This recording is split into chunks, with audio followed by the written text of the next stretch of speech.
recent high-profile shows on Netflix, ABC and FX aren't the first ones Marvel has taken to the small screen.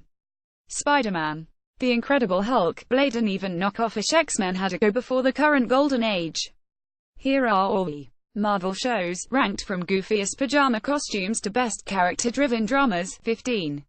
The Amazing Spider-Man, 197779, a 1977 attempt at a live-action Spider-Man, is a fun throwback but in a purely ironic way because Peter Parker's wall-crawling special effects are pretty cringeworthy. Watching Spider-Man fight guys using extremely hokey choreography gives the whole thing a pretty goofy vibe. 14. Spidey Super Stories, 197,477. Spider-Man takes on some super boring villains.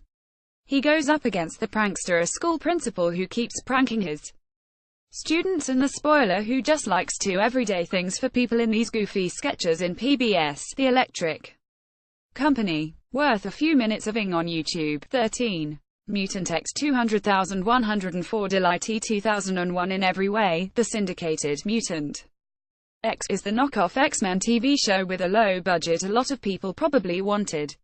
With obviously pulled punches and early CGI, Mutant X scratches an itch for a brand of superhero show that's completely rooted in the world of 20 years ago. 12. Iron Fist 2017. Iron Fist doesn't hit the heights of the other Netflix Marvel shows.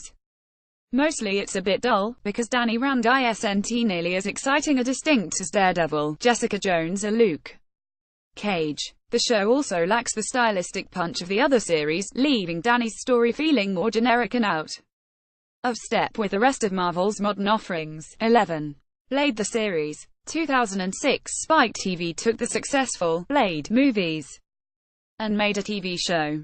It's a decent precursor to the grittier Marvel takes that would later show up on Netflix. Violent, blood-splattered vampire hunting couldn't hold an audience in 2006, though. 10. Agents of S.H.I.E.L.D. 2013. Current for much of its runs, Agents of S.H.I.E.L.D. has been more or less answering the question, hey, what are the normal people up to? That can be pretty engaging, although keeping the show up with a greater Marvel Cinematic Universe continuity on a budget sometimes reins it in. 9. The Defenders 2017. After 4 separate, individual series, Netflix and Marvel unite Jessica Jones, Daredevil, Luke Cage and the Iron Fist to save New York in The Defenders. The culmination of several series stories and the combination of all 4 different personalities makes The Defenders a lot of fun, but the short series winds up confusing and a bit anticlimactic in its final few episodes. 8.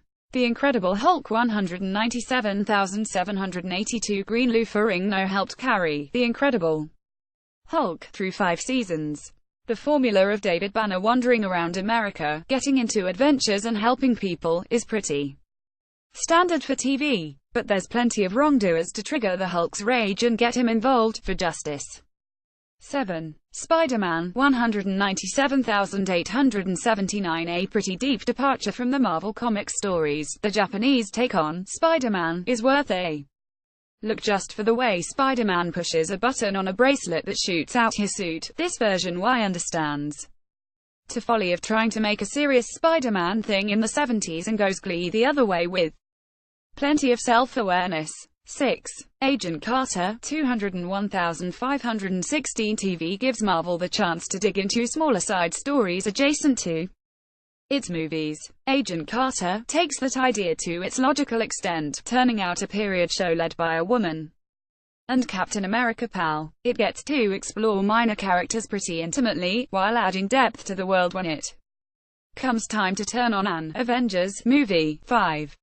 Daredevil 2015. Current, the first of Netflix and more down-to-earth superhero TV shows that take place in shadow of the Marvel Cinematic Universe, does a great job of making Daredevil seem like a mostly regular dude. It's all also of great, visceral fight scenes that pack an intensity that CGI can't really achieve. 4. Luke Cage 2016. Current, giving a different perspective on superheroes than anything that's come before it. Netflix's Luke Cage adds breadth to the MCU that shows how deep and interesting it can be. It's also very aware of its time and place in culture and doesn't shy away from the issues inherent in focusing on a bulletproof black man. 3. Jessica Jones, 2016 current. Another lower-key superhero story, Jessica Jones brings heroes and villains down to their very human flaws. The way it taps into and explores feminist themes gives a whole different take on the idea of superpowers in the Marvel Universe. 2. Legion, 2017 current. Visually gorgeous, this slow-burn look at one of the X-Men universe's most powerful mutants does, so far, a phenomenal job of exploring its anti-hero. The focus on the mystery of David's sanity digs deep into what it's like, and how to cope, with being a mutant in a way that's very different from other X-Men takes. 1. The Punisher, 2017 current. The best of the Netflix Marvel shows so far is The Punisher. Following the exploits of former soldier Frank Castle, it spends most of its time concerned with a bunch of characters struggling to deal with their own personal tragedies. It also has some of the better action scenes Marvel has yet put in its Netflix series.